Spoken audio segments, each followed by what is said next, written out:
Welcome back to my channel. This is Ben Morales, your personal financial coach.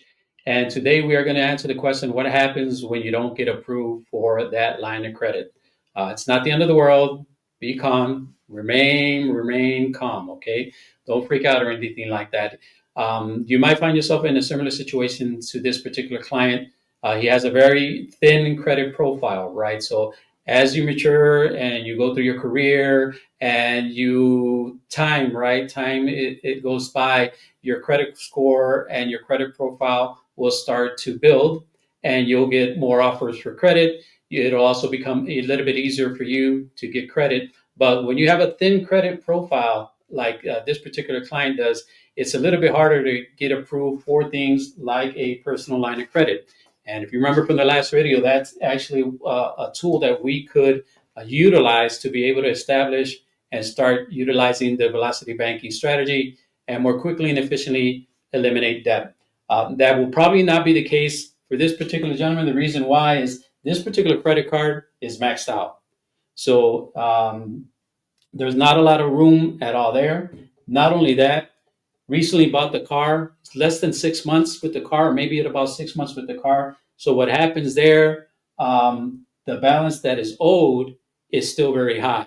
So he's going to have a couple of ticks going against the credit score, which is high balances that are owed on the credit and not a long time with the history.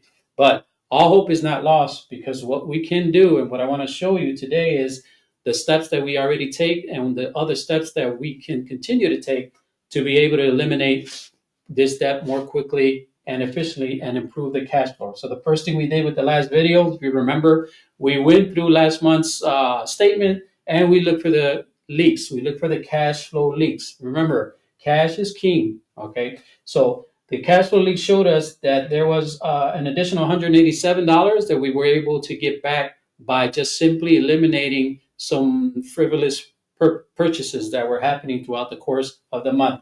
That got us some cash flow back, which means, right, when we get cash flow back, what does that mean? Expenses are going down. That's how they correlate with one another. As expenses go down, cash flow goes up. So we were able to increase the cash flow to $378.59. Let me write that down. That right now sits as our new cash flow. Okay, what other areas do we have to tackle then? Well, since we can't use the personal line of credit as the debt tool, we're going to go to the next best option, and it's going to be the actual credit card. What we're going to do is point number two. We're going to change how we bank and how we borrow. I always say how we borrow is more important than the amount you're being charged for borrowing. Keep that in mind, how we borrow. So typically, when we get a credit card, a lot of times you make purchases on the credit card, and then at the end of the month, that's when you make your payment. And if you're not careful, that gets away from you, and the balances can rise up and get very, very high, and your minimum payment can continue to rise as well. And that's a bad thing, especially when, like in this case, the credit card is 27.49%. So definitely not a spot you want to stay in long term, because if you only made a minimum payment for that credit card at 27.49% interest rate, which is just absolutely bonkers. But remember, that's how the banking system is designed, right? It's designed to make them money and not work for you. So we need to change how we bank and how we borrow.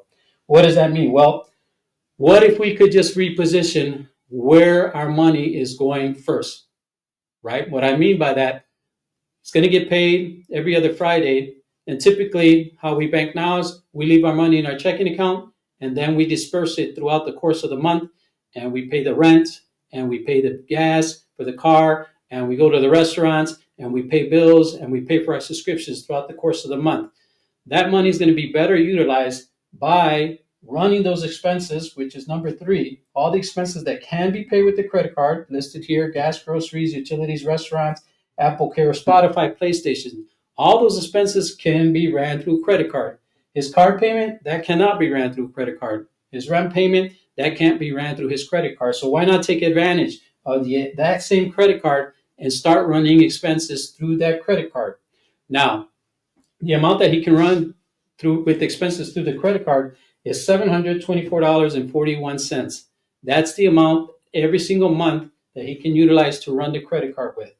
He's also going to be getting paid twice a week, and twice a week that income is going to total $1,251. Okay, that's what's going to be left over from this portion, $2,134, because he can't pay all the. There's certain things that he can't pay with the credit card. So the portion that he can't pay with the credit card, he's going to be running it through here. So let's look at how that looks. This is the beginning of the month. Let me just write that down. The beginning, right? Month begins, right? Here's his income throughout the course of that month. His income is coming in. He's not leaving it in a checking account. He's applying it to this credit card, which is also not just income. What is it? It's also a payment. Keep that in mind. It's a payment. Every time that he sends the income to that credit card, it serves as a payment. Okay. But now he's going to have expenses throughout the course of the month. All right. Those are his expenses. And what we're going to do is there is going to carry a interest rate because the month is going on, bills are being paid, the credit card is being utilized. So he is going to incur some interest, but it's not going to be the maximum amount that he would have incurred. He's incurring $113 in interest, okay, because that's what it's costing him at 27.49% with that particular credit card. So the end of month one, his balance is down, and it's down significantly, about what, $400 for that first month. The second month, the income is going to go in again. The expenses are going to come out, and this is his interest. Now look at month two. Month two, he's down to $4,711.32. Right? He's getting motivated. He's seeing that he's putting a dent in that credit. He's making progress. That month again, the same cycle is being repeated. 1,251 is going in. 720.41 is being added, and the interest is also being added. Here's the balance on month number three. Okay. The most important thing is you stay diligent. You stay diligent. But I'm telling you, I promise you, when you start doing this, when you start to see the results, that's going to create so much of an encouragement for you. I've seen it myself personally. So when you see these results, you're going to want to continue to make these payments. You know what else is going to happen? You're going to really start being careful how you spend money. You know, you're really going to start, as the months are going by and you see the progress, you're going to ask yourself this question, man, do I really need to make this purchase, or can I wait till I finish paying off this credit card? Do I really need to spend the extra money at this particular place?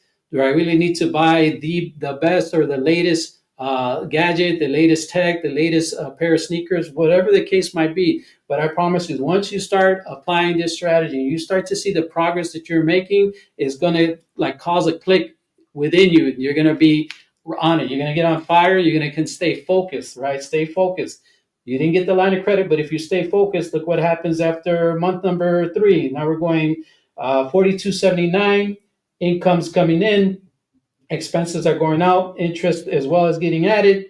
We're at 37.54 at month four. Rinse and repeat. And that's going to bring us to 338.565 at month number five. Now look at the progress that we're doing.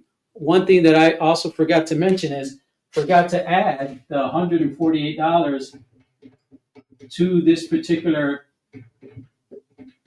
as cash flow. So now what do we have here? We have an addition. Now our cash flow with that change is up to $526.59. Here we are at the end of month number six, right? We're already at $2,922.56. Income's coming in. Expenses are going out. Cash flow is being added to it, or rather interest is being added to it. Month number seven, income in, cash flows, expenses are going out, interest is being added. Here's month number eight. Income is coming in, cash flow, or rather expenses. I keep saying cash flow. I'm just full of cash flow. Expenses are going out, and this is basically the interest that's being calculated. Now, here is the beginning of month number 9. Now, I know, like I mentioned, because he's going to be so excited seeing this progress, I know that he's going to go ahead and pay that off. That final payment of $1,474.29, we're looking at 9 months toward the future. What's going to happen in 9 months toward the future? He'll more likely than not have a raise at his job. He'll have additional cash flow as well. And when you're paying debt off, every single time you send a payment to that debt, you can pay a credit card. You can make a payment to a credit card every single day if you wanted to. You could purchase and pay, purchase and pay. And what that does is significantly impacts the amount of interest that you are paying. So in a very short time, in a period of 9 months, he would have paid the $5,547 off. What that also is going to do is going to strengthen his credit score. And so at that particular moment, maybe a little sooner, maybe in month number 7 or 8, we can then go and apply for a line of personal line of credit. You ask, well, he just got out of credit. Why would he apply for personal line of credit? Well, because with the personal line of credit, he can then start to tackle paying off the auto loan. And perhaps maybe in the next video or in the following video, I will show exactly what that would look like, right? But let's give this customer some time. We know that he's well on track to do this in 9 months, and you can do this too. So if you find yourself in this situation again, you have a thin credit profile, not to worry. You can still implement the velocity banking strategy. You can still make this happen. So I hope you enjoyed this video and you found it informative and you found value in it. If you need help implementing the strategy, if you want to reach out, by all means, you can continue to watch these videos. You see all the information here, but sometimes people need someone to partner up with them and hold them accountable. My contact information is below. You can set up an appointment with me. Please comment, like, share, subscribe, do all that good stuff, and I will see you on the next video. Thanks for tuning in.